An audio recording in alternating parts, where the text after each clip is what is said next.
Like all dictatorships, in Nazi Germany, propaganda reigned supreme, providing the people with a distorted view of the progress of the war.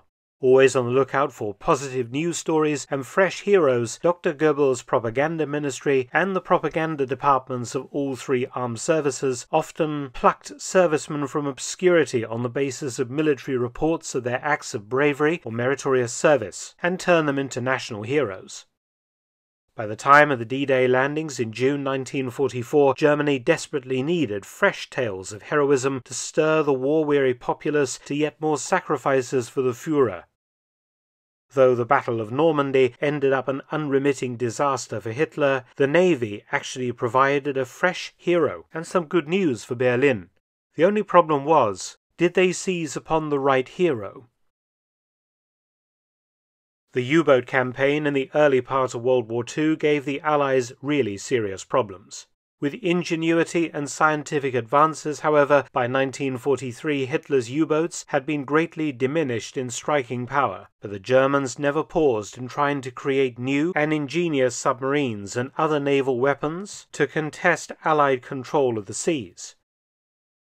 Great emphasis began to be placed on small-scale raiding units, the Kleinkampfverbände, shortened to Kampfverband, and a series of naval vehicles were designed to interdict and sink Allied supply ships in the English Channel and elsewhere, after full-size U-boat operations had become too dangerous in the waters around the UK.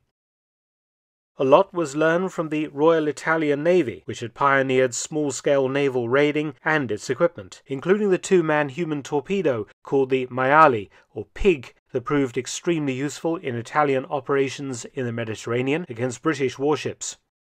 The British were so impressed that they copied the design for their own naval raiding force, calling it the Chariot. A German human torpedo was the Neger, designed by Richard Moore, whose surname in English meant Moor, M-O-O-R, as in the Muslim Moors who conquered North Africa and parts of southern Europe in the Middle Ages. The name Neger, meaning Negro, was a play on the designer's surname. The design was clever. The Neger was a modified G7E torpedo with a small cockpit added for one pilot. The cockpit was fitted with a Perspex dome and was fitted with basic controls.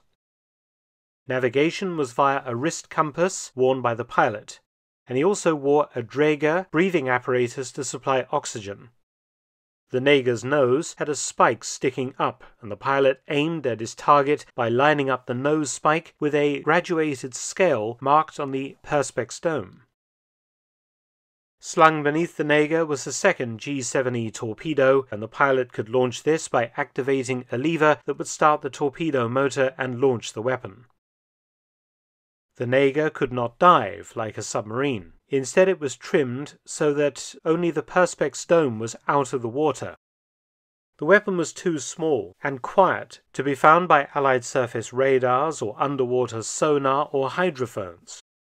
But its inability to dive after releasing its torpedo and its slow speed of between 4 and 5 miles per hour meant that they could be easily hunted and destroyed visually or at night with the help of searchlights and flares. This design flaw would mean that huge numbers of Neger pilots died on operations before the design was improved. During 1944, 200 Negers were built, and a wide variety of men who had volunteered for the Naval Special Forces trained in their use. One such was the 23-year-old seaman first-class writer Walter Gerhold. As his rank title suggests, he was actually a naval clerk before joining Kampfverband. He had been serving aboard destroyers before transferring and had been wounded in action in February 1942, receiving the Wound Badge in black and, due to exemplary service, the Destroyer War Badge and the Iron Cross Second Class in December 1942. Following the Allied landings on D-Day, the German Navy did what it could to try and stop the onslaught, but due to the small number of warships in the area, found it very difficult to dent the enormous Allied naval armada off Normandy. Negers had made 2 badly coordinated attacks during the initial landing phase in June, but the Allied advance had forced the Kampfverband to pull back, and it couldn't resume its operations until July. The Kafferbund had 40 Neger human torpedoes in a forest near Honfleur, on the south bank of the River Seine opposite Le Havre, and it was ordered to attack in July. The first hastily prepared operation occurred on the night of the 5th to 6th of July. 26 Neger craft set out from Honfleur, led by midshipman Pothast, and included among them was Gerhold.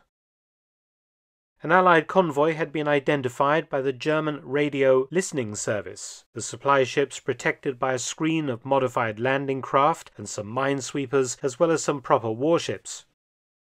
It was a clear night with good sea conditions, and hopes were high. 2 Negers aborted with mechanical trouble, but the rest pressed on. The flotilla of human torpedoes found plenty of targets, and at 0304 hours, Gerhold, believing himself to be lined up on a British cruiser, fired his torpedo, registering a hit and a huge explosion. He managed to dodge 3 destroyers that searched for him by the interesting method of stopping his Neger and placing a black towel over his head, and eventually he scuttled his Neger just off the coast and was rescued by German troops near Honfleur. The returning German pilots and naval observers ashore made claims of other hits, and big explosions were seen in the night. As well as sinking a cruiser, the Germans also claimed that 2 destroyers, a merchant ship of about 7,000 tons, and 2 landing ship tanks had been sunk, plus damage to several other warships and merchantmen. The leader of the raid, midshipman Pothast, had no success, for his torpedo sprang a leak and almost dragged his Neger underwater. He jettisoned the torpedo and headed home, but his Neger was also leaking. He beached it in the Orne estuary and was picked up by German troops. Of 24 Negers that set out on the attack, only 9 returned. Gerhold said that he had torpedoed a British cruiser of the Aurora class, a major coup for the small attack units. A cruiser had indeed been in the area of the Neger attack, the Danae-class cruiser ORP Dragon of the Polish Navy, but she hadn't been hit on the 5th to 6th of July. In fact, Gerhold had hit an Allied warship, the British destroyer HMS Trollope, and 2 other Neger pilots had managed to hit the Royal Navy vessels HMS Magic and Cato. The Germans overclaimed, which in the confusion of darkness and explosions is understandable. HMS Trollope was so severely damaged that she was towed to Scotland and later scrapped, so Gerhold had struck a significant blow against the Royal Navy. The inflated German version of the night's successes filtered up the German naval command and was seized upon as an extraordinary victory by the simple Neger human torpedoes over such a massive and powerful foe. Gerhold was quickly credited with having single-handedly sunk a British cruiser. This simple naval clerk turned into a war hero overnight. Grand Admiral Karl Dönitz immediately ordered Gerhold to receive the Knight's Cross, Germany's highest award for gallantry, and very rarely awarded to a man of such low rank. On the 6th of July 1944, Gerhold was invested with both the Knight's Cross and the Iron Cross First Class. The ceremony filmed, and he became an instant propaganda celebrity throughout Germany. The only problem was Gerhold had not sunk a cruiser. Instead, he had crippled a destroyer, an impressive feat in itself, but not quite the same thing as was claimed. The second attack on the night of the 7th to 8th of July 1944 involved 21 Negers, and during this attack 1 cruiser was indeed crippled. Led once again by midshipman Pothast, after several hours spent trying to line up shots on Allied warships and merchantmen, sometime after 4 a.m. Pothast spotted 1 warship that seemed to be considerably larger than the others. He closed within only 300 yards and then pulled the torpedo release lever. Sometime later, a huge explosion lit up the night. Ashore, German radio intelligence picked up garbled Allied transmissions suggesting that a cruiser had been sunk. 2 other Negers had also hit and sunk the minesweeper HMS Pylades.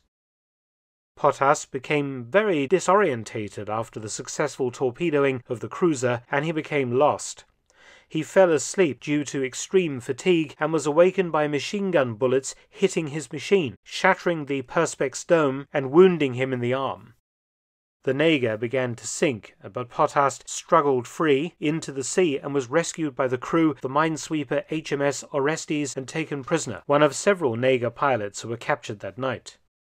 So the man who did, in fact, cripple a cruiser was never recognized for this deed, spending the rest of the war in a POW camp. While Gerhold, who had claimed to have indeed sunk a cruiser, but had in fact crippled a destroyer, gained a Knight's Cross and wartime celebrity status and promotion. As you've already guessed, the cruiser in question was the ORP Dragon. Struck amidships by Potthast's torpedo, causing a sympathetic magazine explosion, huge numbers of casualties were caused aboard and many fires. Though she remained afloat, she was declared a constructive total loss and was towed to the shore and beached at the Gooseberry Artificial Harbour for use as a breakwater to protect the beach. Of the mission's 21 Nagas, none returned, and 5 pilots survived to be taken prisoner. Such were the vagaries of war and the vagaries of official propaganda stories. Many thanks for watching. Please subscribe and share, and also visit my audiobook channel, War Stories with Mark Felton. You can also help to support both of my channels at PayPal and Patreon, details in the description box below.